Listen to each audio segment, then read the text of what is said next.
Organic chemistry का एक ऐसा यूनिट जिसके बारे में सुनकर ही कई स्टूडेंट्स को डर लगने लगता है और उस यूनिट का नाम है हेलोएल्केन हेलोरीन्स। तो बच्चों तैयार हो जाओ, आज से इस वीडियो के बाद आपको इस यूनिट से डर बिल्कुल नहीं लगेगा, क्योंकि आज हम इस यूनिट के मोस्ट इंपॉर्टेंट कॉन्सेप्ट्स को कवर करेंगे क्वेश्चन के फॉर्मेट में। मतलब इस यूनिट पर क्या पॉसिबिलिटी है क्वेश्चंस की, वो सारे क्वेश्चंस, वो सारे पीवाईक्यूज आज के वीडियो में हम डिस्कस करने वाले हैं। तो ये वीडियो आप लोगों के लिए इस यूनिट को बहुत आसान बनाने वाला है। तो जल्दी से शुरुआत करते हैं इस वीडियो की। Let's begin.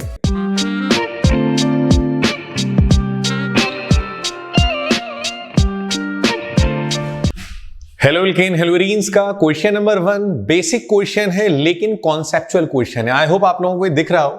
यहां पर आपको दो डायग्राम दिए हुए हैं, दो स्ट्रक्चर दिए हुए हैं और आपको बताना है which one is allylic halide. चलिए मैं दोनों स्ट्रक्चर बना देता हूं।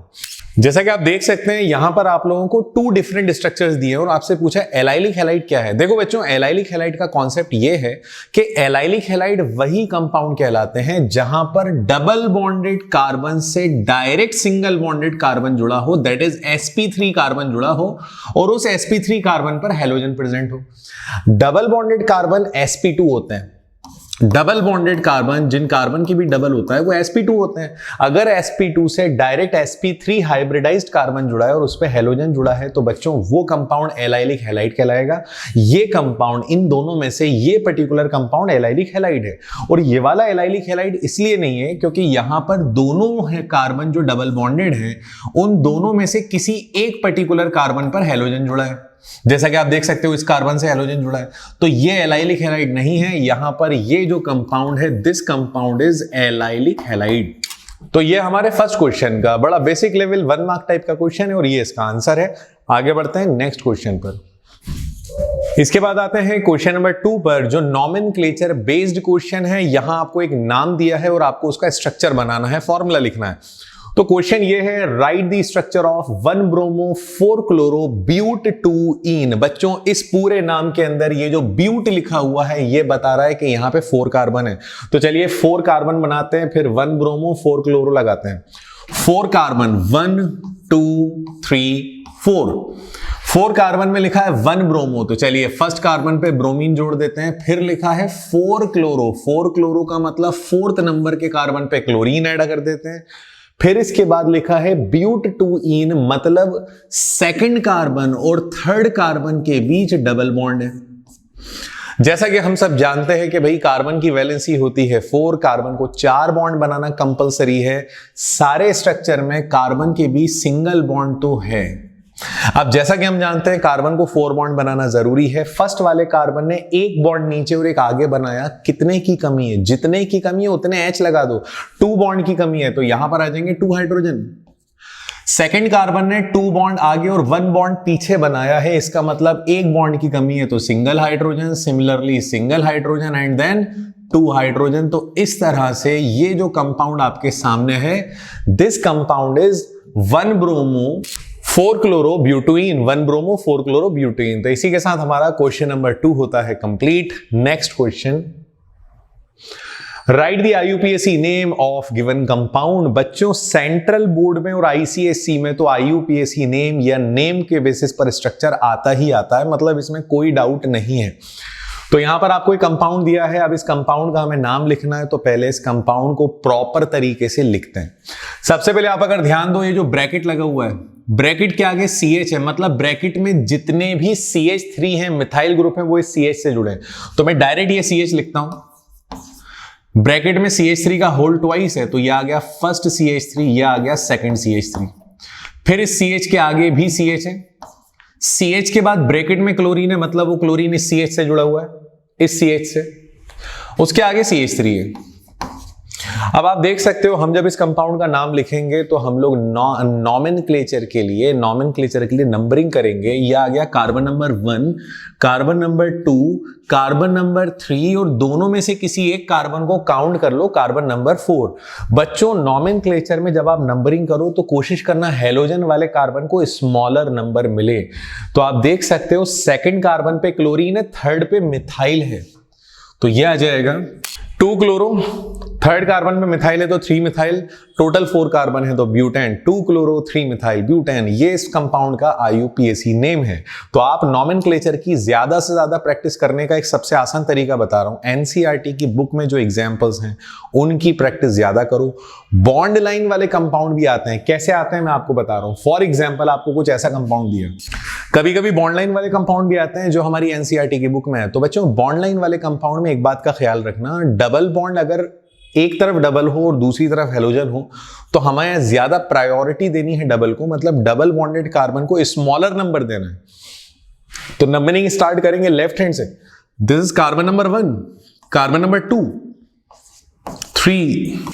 हम ये चाहते हैं कि डबल बॉन्ड को स्मॉलर नंबर मिले, तो जब आप इस कंपाउंड का नाम देखते हो तो 5th कार्बन पे ब्रोमीन है तो आप लिखोगे 5 ब्रोमो।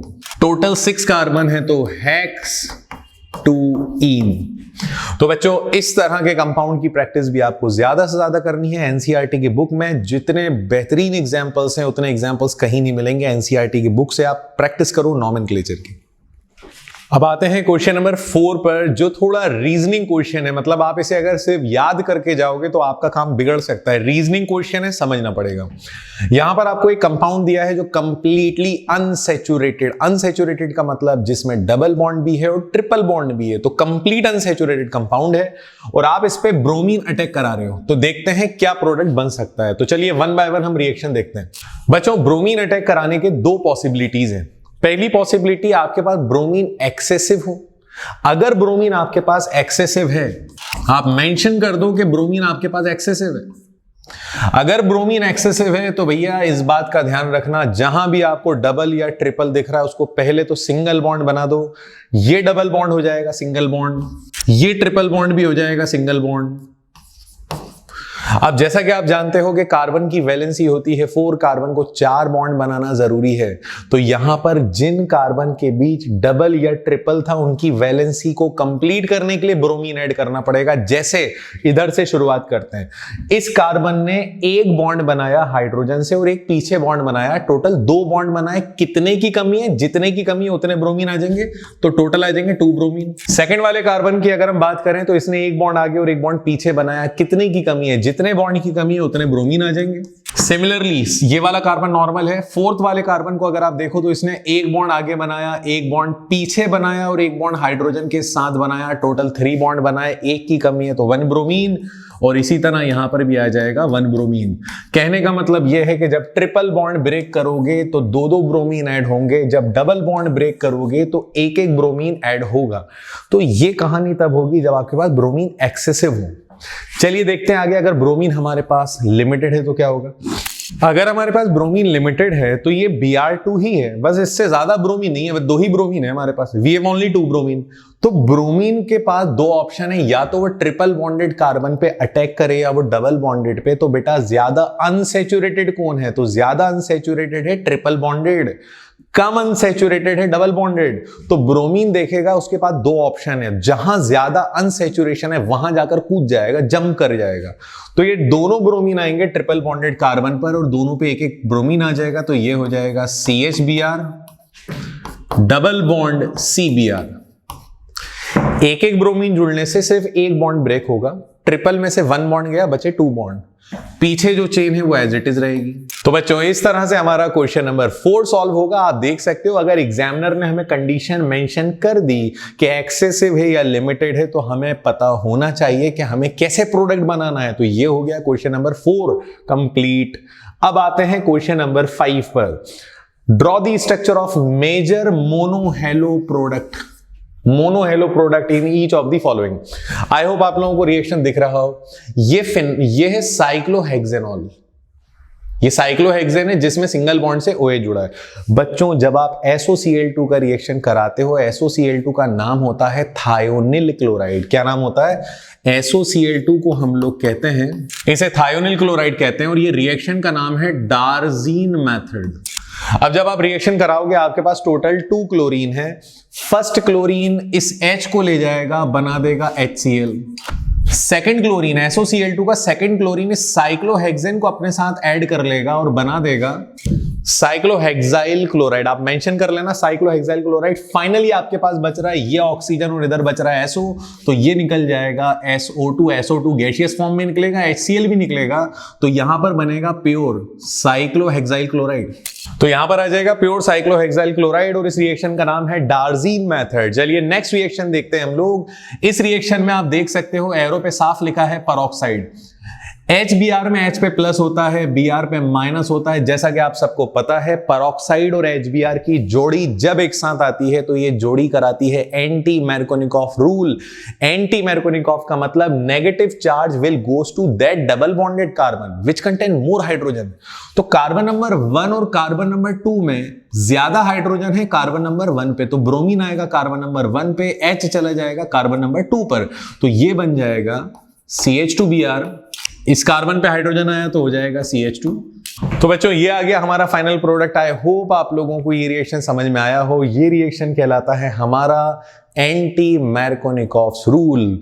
डार्जीन मेथड का खास काम यह है कि ये जब भी हेलोएल्केन बनाता है, हेलोजिनेटेड कंपाउंड बनाता है, वो होते हैं प्योर, उनकी क्वांटिटी एक्सेसिव होती है।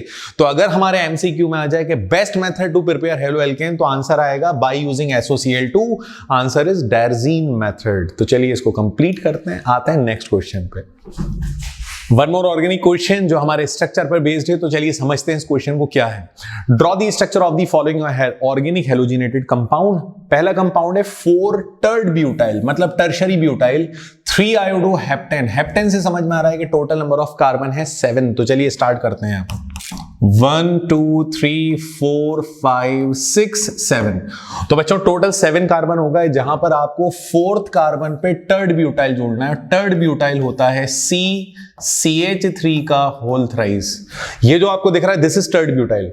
फिर उसके बाद 3 आयोडो, 3rd कार्बन पे आयोडीन ऐड करना है। And finally heptane. अब आपको पता है कि भाई कार्बन की वैलेंसी 4 होती है, कार्बन को 4 बॉन्ड बनाना जरूरी है।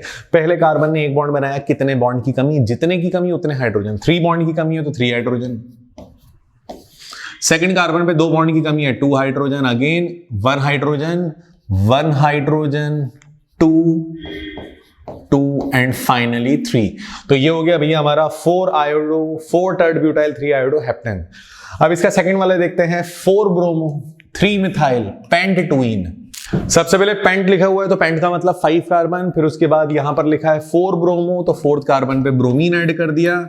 फिर इसके बाद लिखा है 3 मिथाइल, 3rd पे मिथाइल ऐड कर दिया। एंड देन पेंटटूइन मतलब 2nd और 3rd के बीच डबल बॉन्ड आएगा, ये आ गया डबल बॉन्ड। कार्बन की वैलेंसी 4 है, तो चलिए जितनी वैलेंसी की कमी है हाइड्रोजन से पूरा करते हैं।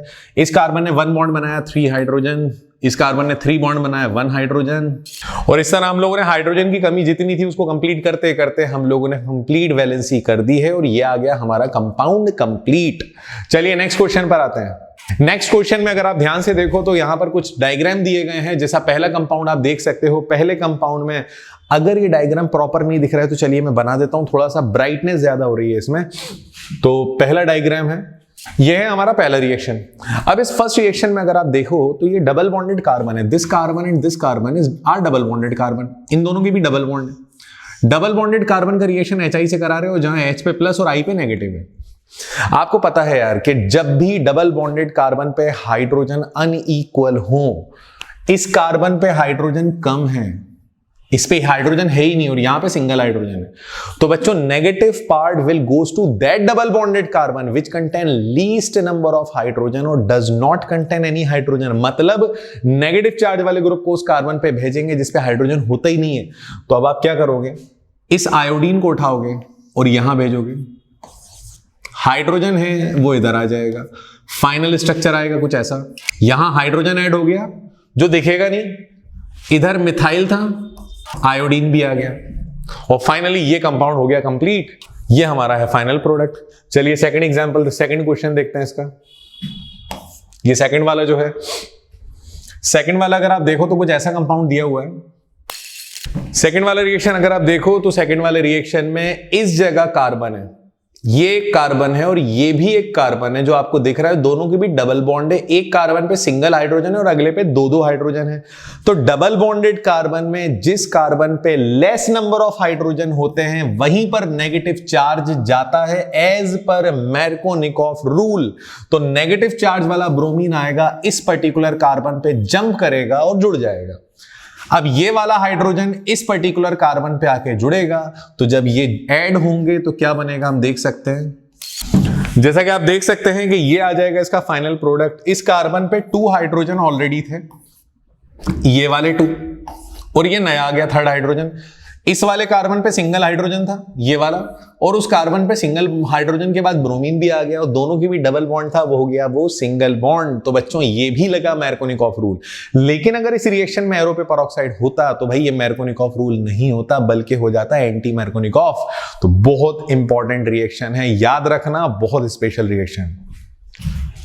क्वेश्चन नंबर 8 जो हमारे इस यूनिट का बहुत इंपॉर्टेंट कॉन्सेप्ट कवर करने वाला है। इस यूनिट में SN1 SN2 रिएक्शन बहुत ज्यादा इंपॉर्टेंट है और उस पर बेस्ड हर रिएक्टिविटी वाला क्वेश्चन आपको करना पड़ेगा, क्योंकि हर साल 12th बोर्ड में ये क्वेश्चन आता ही आता है।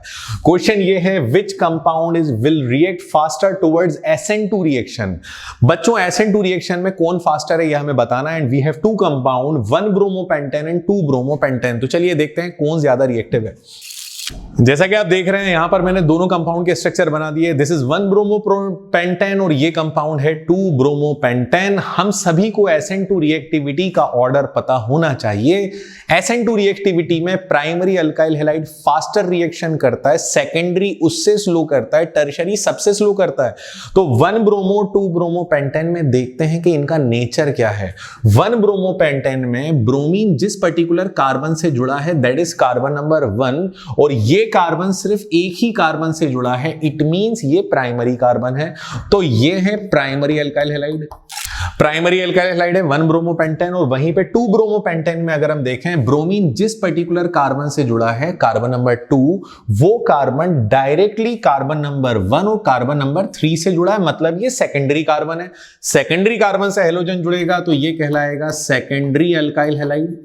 और हम सभी को पता है कि SN2 में primary alkyl halide react faster as compare to secondary alkyl halide, so this compound react faster. तो बच्चों SN2 रिएक्शन में ये कंपाउंड फास्ट रिएक्शन करेगा क्योंकि ये प्राइमरी अल्काइल हैलाइड है, ये स्लो करेगा क्योंकि वो सेकेंडरी अल्काइल हैलाइड है। तो ये क्वेश्चन हमारा बहुत इंपॉर्टेंट कॉन्सेप्ट कवर करता है। आप NCERT की बुक से या PYQ से SN1 SN2 की रिएक्टिविटी के ज्यादा से ज्यादा क्वेश्चन कवर करना, जो आपको बेनिफिट पहुंचाएगा। आते हैं क्वेश्चन नंबर 9 पर, और क्वेश्चन नंबर 9 हम लोगों को 2 बड़ी इंफॉर्मेशन पूछ रहा है। आपको यहां पे 2 स्ट्रक्चर दिए हुए हैं, फिर आपसे पूछा जा रहा है in the following pair which compound is Kerala. आपको ये बताना है कि इन दोनों में केरल कौन है and which undergo faster reaction towards SN2। तो बच्चों यहां पे 2 अलग अलग बातें पूछी हैं। पहले पूछा है कि कौन केरल है और कौन फास्ट रिएक्शन कर रहा है। तो चलिए दोनों देखते हैं। ये क्वेश्चन एक नई वैरायटी कवर कर रहा है। पहला कंपाउंड आप देख सकते हो, जैसा कि अगर हम दोनों कंपाउंड देखते हैं तो इन दोनों कंपाउंड में हम लोगों को एक बात तो मालूम है।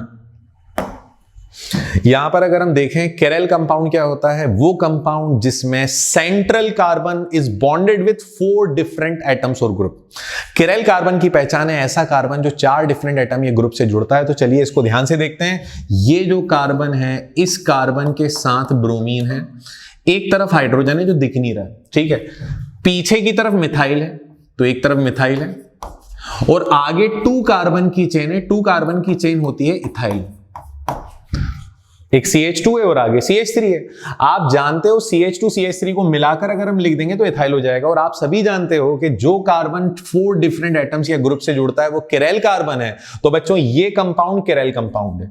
Compound B is chiral compound. तो इन दोनों में केरल कंपाउंड कौन है, तो आंसर है compound B is chiral compound. तो पहली चीज हो गई सॉर्ट आउट। अब दूसरी चीज विच इज रिएक्ट फास्टर। तो बच्चों फास्टर की अगर हम बात करें तो SN2 रिएक्शन में primary alkyl halide faster reaction करता है, सेकेंडरी उससे स्लो जाता जाता है, टर्शरी सबसे स्लो जाता है। तो इन दोनों कंपाउंड में this compound is primary alkyl halide, this compound is primary alkyl halide and we know that primary alkyl halide react faster towards SN2 reaction. तो बच्चों रिएक्शन फास्ट करने वाला कंपाउंड ए है, किरल कंपाउंड बी है। आई hope आप लोगों को ये समझ में आया हो। अगर ये कॉन्सेप्ट क्लियर है तो इस जैसे और क्वेश्चंस की प्रैक्टिस आप कर सकते हो, लेकिन ये 2 questions, question number 8 and question number 9, इनको तो यार बिल्कुल परफेक्ट तरीके से कंप्लीट करो। चलिए बढ़ते हैं हमारे नेक्स्ट क्वेश्चन पे। Question number 10। क्वेश्चन नंबर 10 एक रीजनिंग क्वेश्चन है। रीजनिंग क्वेश्चन हेलो एल्केन हेलोरीन्स में ज्यादा आते हैं। क्वेश्चन नंबर 10 पूछ रहा है कि carbon chlorine bond length in chlorobenzene is shorter than that of methyl chloride. तो भाई क्लोरोबेंजीन में कार्बन क्लोरीन की बॉन्ड लेंथ क्यों शॉर्टर है, मैं आपको 1 मिनट में क्लियर कर देता हूं। यह है क्लोरोबेंजीन और आप सबको पता है halogen belongs to 17th group. 17th group के पास 7 इलेक्ट्रॉन्स होते हैं। 7 में से 1 इलेक्ट्रॉन तो उसने बॉन्ड बनाने में शेयर कर दिया, बचे 6 इलेक्ट्रॉन। तो 6 इलेक्ट्रॉन का मतलब होता है 3 लोन पेयर ऑफ इलेक्ट्रॉन। अब लोन पेयर वाला कंपाउंड, जब लोन पेयर वाला ग्रुप बेंजीन से जुड़ता है तो उसके अंदर एक एक्साइटमेंट होता है कि मैं अपने लोन पेयर का यूज कर सकता हूं, और वो लोन पेयर का यूज करने के चक्कर में अपना लोन पेयर जब शेयर करेगा, मतलब लोन पेयर ऑफ इलेक्ट्रॉन का, जब ये अपने लोन पेयर ऑफ इलेक्ट्रॉन का यूज करेगा तो ये अपना loan pair of electron benzene की तरफ शेयर कर देगा, क्योंकि उसको पता है कि मेरे बॉन्ड की मजबूती इसी में है कि मैं बेंजीन से लोन पेयर शेयर कर दूं। और जब लोन पेयर शेयर करते हैं तो उसको कहते हैं डीलोकलाइजेशन। इससे होगा रेजोनेंस, और रेजोनेंस की वजह से हैलोजन और बेंजीन के बीच कहीं ना कहीं कुछ डबल बॉन्ड जैसे कैरेक्टर्स आ जाते हैं, पार्शियल डबल बॉन्ड कैरेक्टर आ जाता है, जिससे बॉन्ड लेंथ हमारी एक्सपेक्टेशन से शॉर्ट हो जाती है। तो बॉन्ड लेंथ का शॉर्ट होना कंप्लीटली डिपेंड करता है delocalization of lone pair of electron towards benzene. तो मैं इसको कंप्लीट कर देता हूं। तो बच्चों ये इसका कंप्लीट रीजन है जो मैंने आप लोगों के लिए आंसर लिख दिया कि lone pair of electron is delocalized towards benzene and halogen, towards benzene, and due to resonance partial double bond is observe. तो बेटा इनके बीच पार्शियल डबल बॉन्ड बन जाता है, जिसकी वजह से बॉन्ड लेंथ हमारी जितनी एक्सपेक्टेशन है उससे शॉर्ट हो जाती है। ऑन दी अदर हैंड अगर हम यहां पर क्लोरो CH3Cl को देखें, CH3Cl में कोई रेजोनेंस नहीं होता, हमेशा always a single bond between CH3 and halogen. तो बच्चों हैलोजन और CH3 के बीच हमेशा सिंगल बॉन्ड रहेगा, तो जिससे बॉन्ड लेंथ हमारी ज्यादा रहेगी। तो हेलोरीन हमेशा शॉर्टर बॉन्ड बनाता है, एक ही रीजन, इलेक्ट्रॉन का डीलोकलाइजेशन और रेजोनेंस। आई होप आप लोगों को ये बड़ी सिंपल सी बात समझ में आ गई हो। अब इसके बाद सेकंड क्वेश्चन है, chloroform is stored in a dark bottles. Chloroform को डार्क कलर की बॉटल्स में क्यों रखा जाता है? बच्चों क्लोरोफॉर्म की कहानी यह है कि अगर क्लोरोफॉर्म को जरा सी सनलाइट या एयर मिल गई, जरा सी भी एयर या सनलाइट मिल गई, तो वो ऑक्सीडाइज हो जाएगा और बनाएगा poisonous gas phosgene. So to avoid the oxidation of chloroform it is always store in a dark colour bottle. और क्यों रखा जाता है इसको अगर हम टेक्निकली समझें तो यहां पर मैंने बड़ी सिंपल सी बात लिख दी है, chloroform can be easily oxidise by air और by sunlight, so and from phosgene which is a poisonous gas, so it is always store in a dark colour bottle. इसलिए इसको हम डार्क कलर की bottle में रखते हैं ताकि oxidation से बचाया जाए। और अगर ये ऑक्सीडाइज हो गया तो रिएक्शन क्या होगा, तो हम देख लेते हैं। This compound is chloroform. तो बच्चों ये कंपाउंड आपके सामने क्लोरोफॉर्म है। अगर क्लोरोफॉर्म ऑक्सीडाइज हो गया, बैलेंस करने के लिए हाफ O2 लिया, O2 लेना जरूरी है। अगर ये ऑक्सीडाइज हो गया एयर या सनलाइट से तो बना देगा फॉस्जीन COCl2। नोट कर लो फॉस्जीन का एक और नाम कार्बोनाइल क्लोराइड, कार्बोनाइल क्लोराइड बना देगा और साथ में निकाल देगा HCl। तो गाइज अगर आप चाहते हो कि ये फॉस्जीन ना बने, इसको डार्क कलर की बॉटल में रखा जाता है। तो इसी के साथ क्वेश्चन नंबर 10 कंप्लीट। इस यूनिट में कन्वर्जन ना मिले ऐसा हो ही नहीं सकता। तो चलिए कुछ कन्वर्जन क्वेश्चन देखते हैं। पहला क्वेश्चन है क्लोरोबेंजीन टू बायफिनाइल। क्लोरोबेंजीन से आपको बायफिनाइल बनाना है, आपको सीधे सीधे फिटिंग रिएक्शन करा देना है। कैसे कराओगे मैं आपको कॉन्सेप्ट बता रहा हूं। यहां पर आप देख सकते हैं मैंने क्लोरोबेंजीन के 2 यूनिट्स लिए और सोडियम मेटल के साथ उनको रिएक्ट कराया in presence of dry ether. ये रिएक्शन कहलाता है फिटिंग रिएक्शन। और जैसे ही हम सोडियम मेटल के साथ रिएक्ट कराते हैं तो सोडियम अपने साथ क्लोरीन को निकाल कर बना देगा NaCl, twice of NaCl। And finally हमारे पास बचेगा C6H5 एंड C6H5, दोनों को आपस में कनेक्ट कर देते हैं और दोनों को कनेक्ट करके हमने देखा कि ये क्लोरोबेंजीन कन्वर्ट हो चुका है बाइफिनाइल में। क्वेश्चन नंबर 11 का first point complete. Second, propene से 1 आयोडोप्रोपेन इंपॉर्टेंट है। यह है प्रोपीन। बच्चों अगर प्रोपीन से 2 आयोडोप्रोपेन चाहिए होता तो कोई परेशानी नहीं थी, सीधे HI का रिएक्शन कराते, आयोडीन जाता लेस हाइड्रोजन वाले कार्बन पे एज पर मैर्कोनिकॉफ रूल। लेकिन मजबूरी यह है कि हमें चाहिए 1 आयोडोप्रोपेन। 1 आयोडो के लिए सबसे पहले कराना पड़ेगा एंटी मैर्कोनिकॉफ, और एंटी मैर्कोनिकॉफ तभी होता है जब आपके पास HBr हो और एरो पर लिखा हो परऑक्साइड। HBr में H पे प्लस और Br पे negative. We know that peroxide और HBr जब आते हैं तो एंटी मैर्कोनिकॉफ होता है। Negative part will goes to that carbon which contain more hydrogen. तो कार्बन नंबर 1 और 2 में ज्यादा हाइड्रोजन वाला कार्बन नंबर 1 है। कार्बन नंबर 1 पे चला जाएगा ब्रोमीन, 2 पर आ जाएगा हाइड्रोजन एंड फाइनली हमें मिलेगा, फाइनली यहां पर हमको मिल गया 1 ब्रोमो प्रोपेन। एक बार ब्रोमीन जब फर्स्ट पोजीशन पे आ जाता है तो अब इसकी जगह कोई सा भी हेलोजन ले आओ। आयोडीन लाना है तो फिंकलस्टीन रिएक्शन करा दो, NaI से reaction in presence of acetone, तो ये आयोडीन सीधे दौड़ेगा ब्रोमीन की जगह चला जाएगा, तो ये बनेगा। और हम लोगों को यहां पर मिल गया 1 आयोडोप्रोपेन। तो बच्चों याद रखना कि अगर आपको कोई क्लोरीन, ब्रोमीन या आयोडीन जैसा हेलोजन फर्स्ट पोजीशन पे लाना है, मतलब ब्रोमीन के अलावा कोई और हेलोजन फर्स्ट पोजीशन पे लाना है, तो पहले आपको HBr और परऑक्साइड का रिएक्शन कराना होगा, फिर उसके बाद NaI का रिएक्शन कराओ आप। तो ये हो गया हमारा कंप्लीट। अच्छा, ये स्टेप जो है वो फिंकलस्टीन रिएक्शन की है। अब इसके बाद थर्ड क्वेश्चन क्या पूछा है, 2 ब्रोमोब्यूटेन से ब्यूट 2ईन, 2 ब्रोमोब्यूटेन। अब आप देख सकते हो कि 2 ब्रोमोब्यूटेन है हमारे पास, 2 ब्रोमोब्यूटेन से ब्यूट 2ईन बनाना है, ब्यूट 2ईन बनाना है। तो भैया हमने क्या करा, हमें एलिमिनेशन कराना पड़ेगा। जब भी आपको सिंगल बॉन्डेड से डबल बॉन्डेड बनाना हो तो आप एलिमिनेशन कराओगे। एलिमिनेशन के लिए अल्कोहलिक KOH लो, या KOH नहीं इथेनॉल लो। आपको पता है जिस कार्बन पे हेलोजन है that is alpha carbon, alpha का पड़ोसी बीटा, ये वाला भी बीटा। तो कार्बन नंबर 2 हेलोजन निकालेगा, उस हेलोजन को कैच करेगा पोटेशियम, बना देगा KBr। कार्बन नंबर 1 हाइड्रोजन निकालेगा, 1 या 2, चलो 2 से निकालते हैं। अगर कार्बन नंबर 3 ने, सॉरी कार्बन नंबर 3 हाइड्रोजन निकालेगा, थर्ड कार्बन का हाइड्रोजन विथ OH बना देगा H2O, और फाइनली हमारे पास आ जाएगा CH3CH।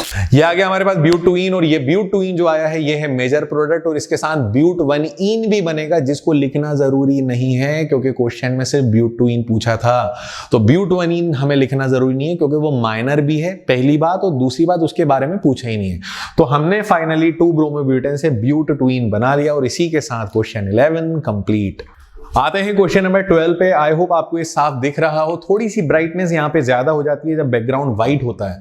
तो यहाँ पर आप देख सकते हो कि ये बेंजीन है, बेंजीन पर NO2 है, NO2 के साथ ये एक साइड चेन है CH3CH2, और आप इसका रिएक्शन करा रहे हो Br2 से। तो बेटा ये रूल है कि ब्रोमीन का रिएक्शन जब भी होगा क्लोरीन ब्रोमीन का इन प्रेजेंस ऑफ लाइट, तो हेलोजन साइड चेन पर जाकर अटैक करेगा। साइड चेन में भी उस कार्बन पे ज्यादा अटैक होने के चांसेस हैं जिस कार्बन को आप सेकेंडरी या टर्शरी मान रहे हो। तो इन दोनों में सेकेंडरी कार्बन ये वाला है, तो ब्रोमीन वहां जाएगा, तो ये प्रोडक्ट बनेगा।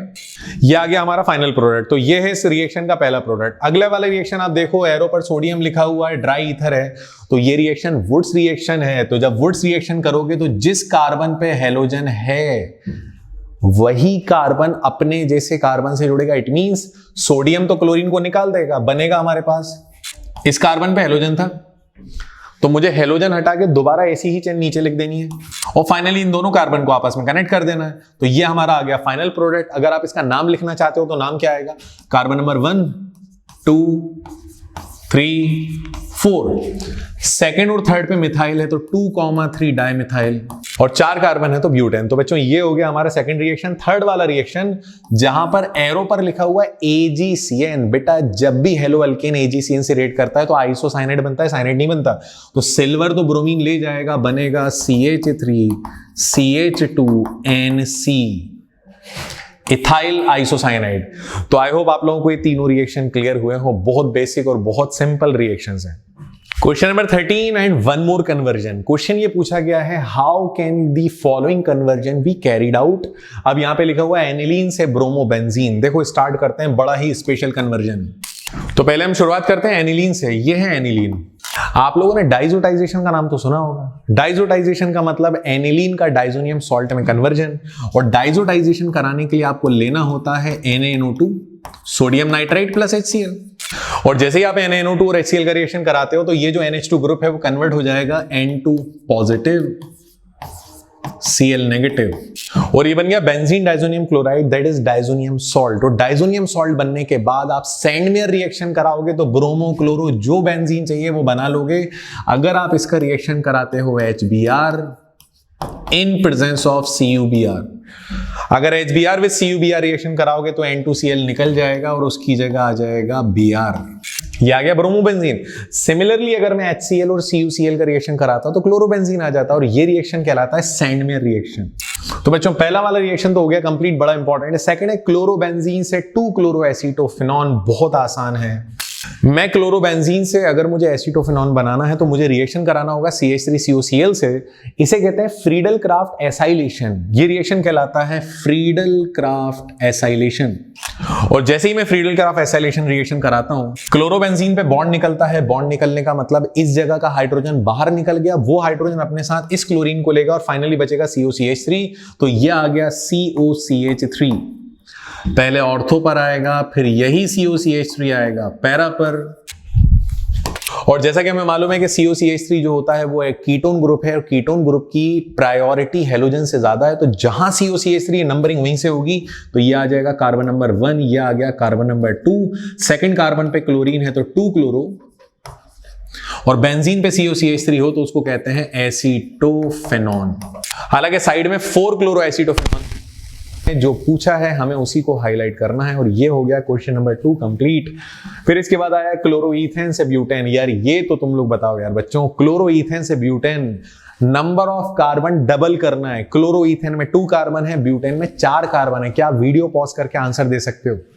चलिए, अगर आपने वीडियो पॉज करके आंसर दिया है तो बहुत अच्छी बात है, और अगर नहीं दिया तो कोई बात नहीं। यहां पे आप सीख लो, जब जब आपको नंबर ऑफ कार्बन डबल करना हो तो आपके लिए बेस्ट ऑप्शन है वुड्स रिएक्शन। और वुड्स रिएक्शन में क्या करना है, यहां पर ये दोनों क्लोरीन को सोडियम अपने साथ लेकर निकल गया, बना देगा 2 units of NaCl, and finally हमारे पास बचेगा C2H5। इस C2H5 सिंगल बॉन्ड C2H5 को कनेक्ट करेंगे तो बन जाएगा ब्यूटेन, और इसी के साथ हमारा ये कन्वर्जन कंप्लीट होता है। One more variety, one more question, और ये क्वेश्चन बहुत इजी रहेगा अगर आपका कॉन्सेप्ट क्लियर हो गया, और अगर कॉन्सेप्ट क्लियर नहीं हुआ तो ये क्वेश्चन आपको एग्जाम में रुला सकता है। तो समझ लेते हैं। Write a chemical test to distinguish between chlorobenzene and benzyl chloride. तो बेटा क्लोरोबेंजीन और बेंजाइल क्लोराइड को डिस्टिंग्विश करने का कोई टेस्ट बताओ। तो चलिए देखते हैं पहले दोनों का स्ट्रक्चर। हम लोगों ने देखा ये क्लोरोबेंजीन और ये बेंजाइल क्लोराइड। क्लोरोबेंजीन में हेलोजन डायरेक्ट बेंजीन से जुड़ा हुआ है, sp2 कार्बन से जुड़ा है। बेंजाइल क्लोराइड में हेलोजन sp3 कार्बन वाले CH2 से जुड़ा हुआ है। अगर मैं दोनों में AgNO3 सॉल्यूशन को पास करता हूं, यही कॉन्सेप्ट हमने कोऑर्डिनेशन में भी लगाया था। अगर मैं दोनों में AgNO3 सॉल्यूशन को पास करता हूं तो बेटा क्लोरोबेंजीन कभी भी अपने क्लोरीन को अलग नहीं करता, उसको न्यूक्लियोफिलिक रिएक्शन पसंद नहीं है। क्लोरोबेंजीन आगे कोई रिएक्शन नहीं करेगा, तो आगे होगा नो रिएक्शन, क्योंकि क्लोरोबेंजीन अपने हेलोजन को डायरेक्ट अलग नहीं करता। लेकिन यहां हेलोजन बेंजीन से नहीं जुड़ा बल्कि एक नॉर्मल कार्बन से जुड़ा है, तो नॉर्मल कार्बन हेलोजन को अलग कर देता है, और फाइनली यहां का सिल्वर विद क्लोरीन बना देगा AgCl, that is white PPT। तो बच्चों AgNO3 पास करके आप क्लोरोबेंजीन और बेंजाइल क्लोराइड को डिस्टिंग्विश कर सकते हो। जहां क्लोरोबेंजीन रिएक्शन नहीं करता वहीं बेंजाइल क्लोराइड व्हाइट कलर का PPT देकर रिएक्शन कर लेता है और बताता है कि हाँ मैं हूं बेंजाइल क्लोराइड। तो चलिए इसी के साथ क्वेश्चन नंबर 14 के ए वाला कॉन्सेप्ट क्लियर हुआ। 14 का भी क्लोरोफॉर्म एंड कार्बन टेट्राक्लोराइड। तो देखो क्लोरोफॉर्म और कार्बन टेट्राक्लोराइड को अगर आपको पहचानना है तो आपको कुछ नहीं करना, दोनों में प्राइमरी अमाइन आपको दोनों में प्राइमरी अमाइन और KOH सॉल्यूशन को मिला देना है। इसे कहते हैं carbyl amine reaction. Carbyl amine reaction. Primary amine और KOH सिर्फ क्लोरोफॉर्म के साथ रिएक्ट करता है और बनाता है एक बहुत ही खराब स्मेल वाला, ऑफेंसिव स्मेल वाला आइसोसाइनाइड, दैट इज RNC। ये है आइसोसाइनाइड, ये है आइसोसाइनाइड, ये carbyl amine with offensive smell. लेकिन बच्चों CCl4 कभी भी कार्बाइल अमाइन नहीं बनाता, तो आगे होगा नो रिएक्शन। तो सिंपल है, यही बात हम अपने वर्ड्स में लिख सकते हैं, यही बात हम इक्वेशन फॉर्म में लिख सकते हैं, हमें फुल मार्क्स मिलेंगे। तो प्राइमरी अमाइन क्लोरोफॉर्म और KOH के साथ एक काफी खराब स्मेल वाला, ऑफेंसिव स्मेल वाला प्रोडक्ट बनाता है जिसको कहते हैं आइसोसाइनाइड। तो जिस टेस्ट ट्यूब में ऑफेंसिव स्मेल आना शुरू हो जाए, समझ जाना वहां क्लोरोफॉर्म था। तो ये हो गया हमारा इसका B पॉइंट कंप्लीट। A और B कंप्लीट हो गए। अब इसका second point, why is methyl chloride hydrolyzed more easily than chlorobenzene. Methyl chloride और क्लोरोबेंजीन में क्वेश्चन पूछा है, जैसा कि हम लोगों ने अभी कुछ क्वेश्चंस पहले देखा कि क्लोरोबेंजीन एक हेलोअरीन है, जहां हेलोजन और बेंजीन में इलेक्ट्रॉन का डीलोकलाइजेशन रेजोनेंस होता है। रेजोनेंस की वजह से हेलोजन और बेंजीन में पार्शियल डबल बॉन्ड जैसे कैरेक्टर आ जाते हैं, मतलब थोड़ा बहुत डबल बॉन्ड आ जाता है। इसी की वजह से हेलोजन और बेंजीन अलग नहीं होते, क्योंकि रेजोनेंस हो रहा है। तो रेजोनेंस की वजह से डीलोकलाइजेशन ऑफ इलेक्ट्रॉन होता है, जिससे हेलोजन और बेंजीन की भी डबल बॉन्ड कैरेक्टर आ जाता है, which decreases its reactivity towards nucleophilic substitution, चाहे वो हाइड्रोलाइसिस हो, KCNC रिएक्शन हो या कोई भी न्यूक्लियोफिलिक सब्स्टिट्यूशन हो। वहीं पर अगर हम मिथाइल क्लोराइड की बात करें तो यहां पर कोई रेजोनेंस नहीं होता और ये रिएक्ट करता है, बहुत आसानी से हाइड्रोलाइज कर लेता है। और इसी के साथ हमारा ये वीडियो होता है कंप्लीट। उम्मीद है आपको ये क्वेश्चंस और ये कॉन्सेप्ट समझ में आए हो। और अगर आपको किसी भी तरह की क्वेरी है तो भैया कमेंट बॉक्स से आप ही लोगों के लिए है, कमेंट बॉक्स में कमेंट करो, इंस्टा ID को फॉलो करो, वहां मैसेज करो, आपके सारे काम हो जाएंगे कंप्लीट। अपने रिवीजन को इफेक्टिव बनाओ। जितना टाइम आप पढ़ाई में लगा रहे हो उसमें से ज्यादा टाइम आपका रिवीजन में होना चाहिए, प्रैक्टिस में होना चाहिए, कम टाइम होना चाहिए लर्निंग में। मतलब चीजों को याद करने में थोड़ा सा कम टाइम देना है, चीजों की बार बार प्रैक्टिस करने में ज्यादा टाइम देना है, क्योंकि ये वो टाइम है जब हम एग्जाम से कुछ बहुत ही कम डिस्टेंस पर है, मतलब कुछ ही दिनों में हमारा एग्जाम आने वाला है। अब इतने शॉर्ट टाइम का जो गैप हमारा बचा है, इस गैप को हम फुलफिल करें ज्यादा से ज्यादा रिवीजन करके। तो बच्चों, इसी के साथ मैं आज के वीडियो को यहीं पर कंप्लीट करता हूं। उम्मीद है आपको ये वीडियो पसंद आया हो। अगर पसंद आया है तो एटलीस्ट अपने कुछ फ्रेंड्स के साथ इस वीडियो को शेयर करें। That's all for today and thank you very much.